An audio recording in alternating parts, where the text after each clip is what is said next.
So finally, dumating na yung ating GoPro Media Mode for our Hero 10. So ngayon, magagamit na natin yung ating Purple Panda.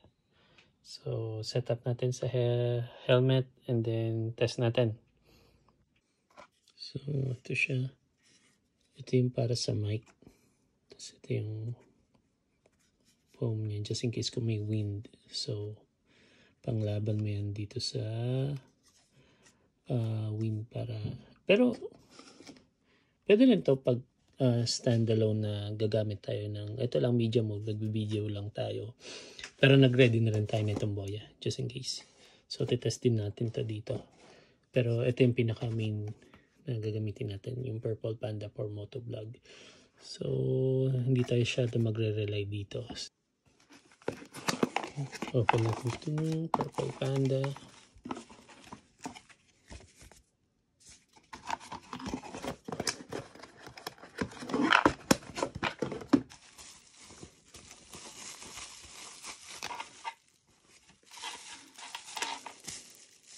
Okay, so ito na yung ating GoPro media mode.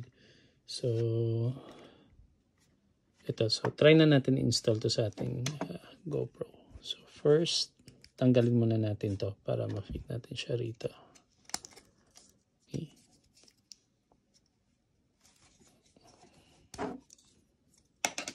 So yan, open na siya. Then makikita mo tong Type-C na to. Dito mo siya ko-connect.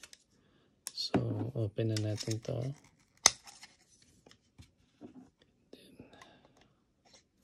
sakto lang natin siya dyan.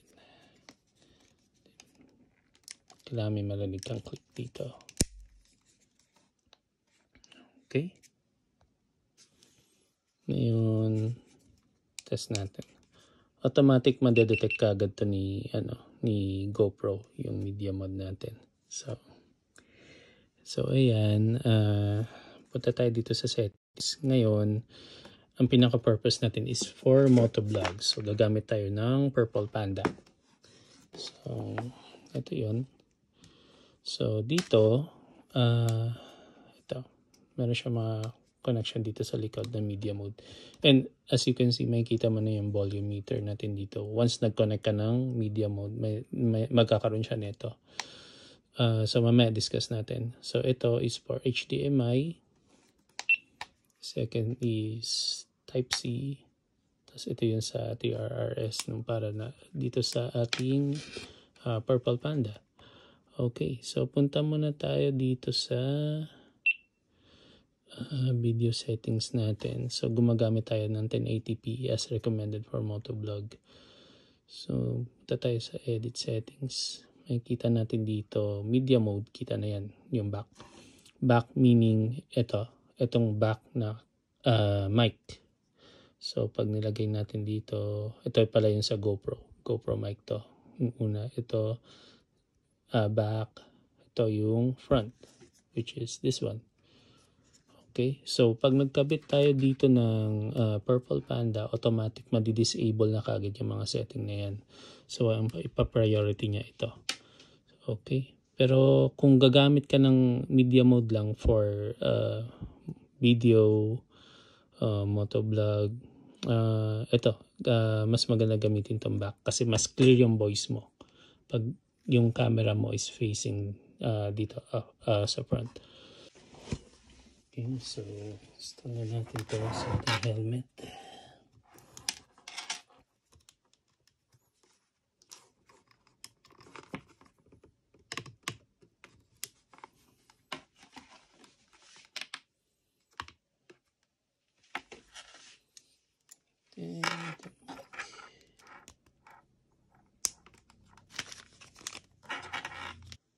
Okay, since sa helmet naman natin to i-insert, tinanggal na natin itong clip saka isa itong foam. So itong mic natin, diretso na natin dito.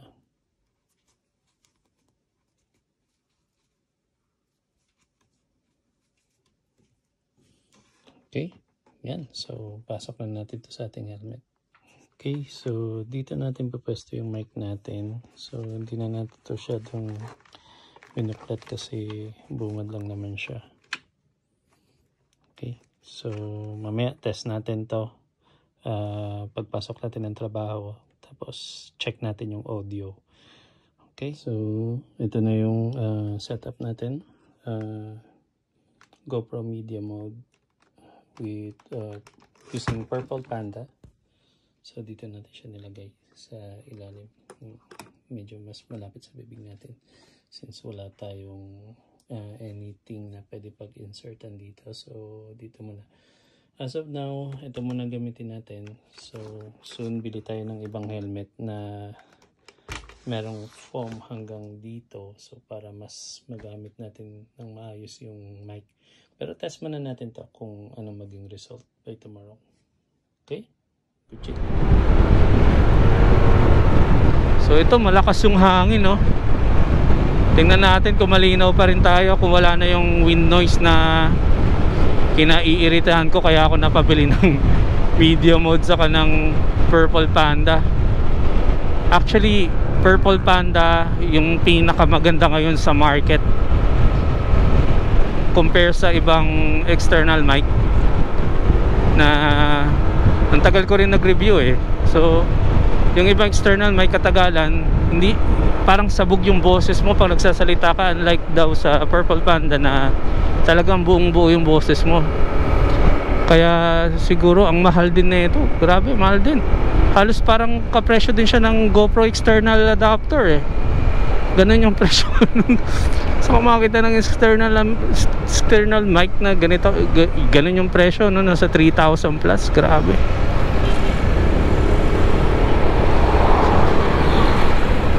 Yan, kaliwa tayo dito.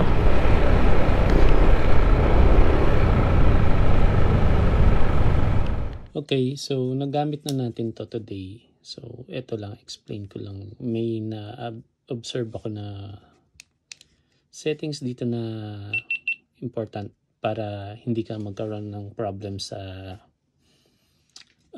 pag-on ng GoPro media mode mo, para hindi siya maghang yung sa ito yung sa mic niya.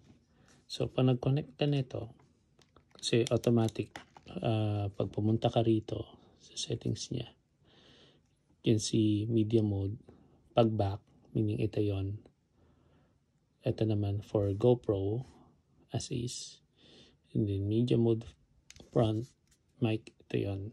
So mas prepare natin yung back, no? So yan. Ngayon pag nag-connect ka ng yan, itong Purple Panda, mag-NA yan. Okay? So